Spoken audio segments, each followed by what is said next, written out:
And we talked about thinking about the IRAs in a new way. And if you think about the IRAs as kind of a debt, really it's a tax deduction. It's simply a loan, and it's a loan that you might have to pay back at maybe the worst possible time, which is retirement. Yeah, one of the best things about the IRAs is you didn't have to pay taxes on that money, and it grows tax deferred. That was really helpful in your working years as you needed that other spendable income to put the family, to raise the family and pay college the mortgage, and pay all the stuff. bills. But now you're on the doorsteps of retirement and you realize that your pre-tax IRA actually is debt. So I have a good example at the board, Molly, that we're going to go through to explain that concept of how your pre-tax IRA is actually debt. But let's rewind the clock a little bit.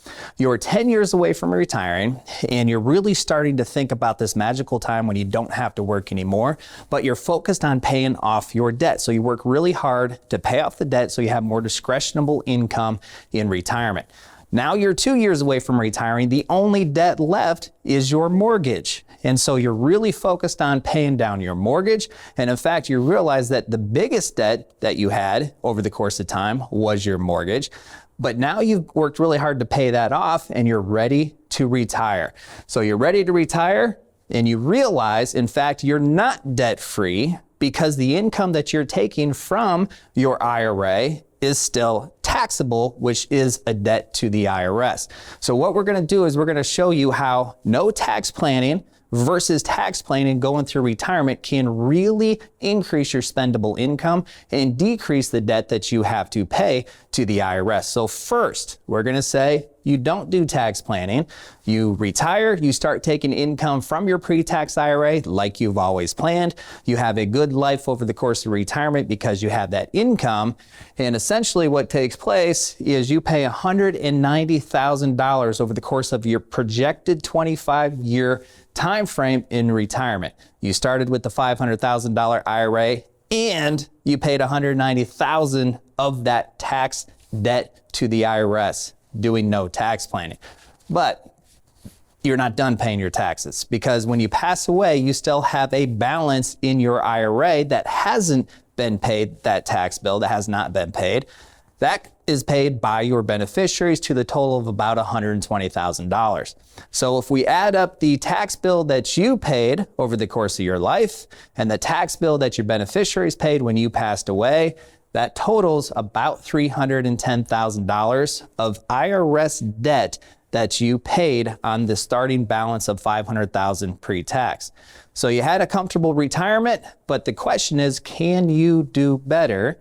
Can you increase your spendable income, which means you increase your discretionary income, and can you receive a little bit more out of your $500,000 over the course of the retirement? The answer for most of you is in fact yes. So in this strategy, we're incorporating a Roth conversion strategy. Now simply a Roth conversion strategy is you have the pre-tax money, you take a piece of that pre-tax money and you roll that to a Roth IRA. Now in the year that you roll that to your Roth IRA, you are taxed on that amount. But once it's in the Roth IRA, it grows tax-free forever. And then when you pass away, it goes tax-free to your beneficiaries. So in this example, you're just using a simple Roth conversion strategy. Over the course of your lifetime, your tax bill is only $130,000. You pass away, remember your beneficiaries don't pay any taxes, any federal income taxes on the inheritance from a Roth IRA, so they don't pay any taxes when they receive that. So if we compare these two strategies, retire, take income, and ride off into the sunset versus having a tax plan, the tax plan produces $130,000 of tax debt versus about $310,000 of tax debt, which means there's a $180,000 difference between a plan and not having a plan. Now, Molly, I said only $130,000. $130,000 is still a lot, but it is significantly less than $310,000 that in the hypothetical example, you would have paid by not incorporating a tax plan.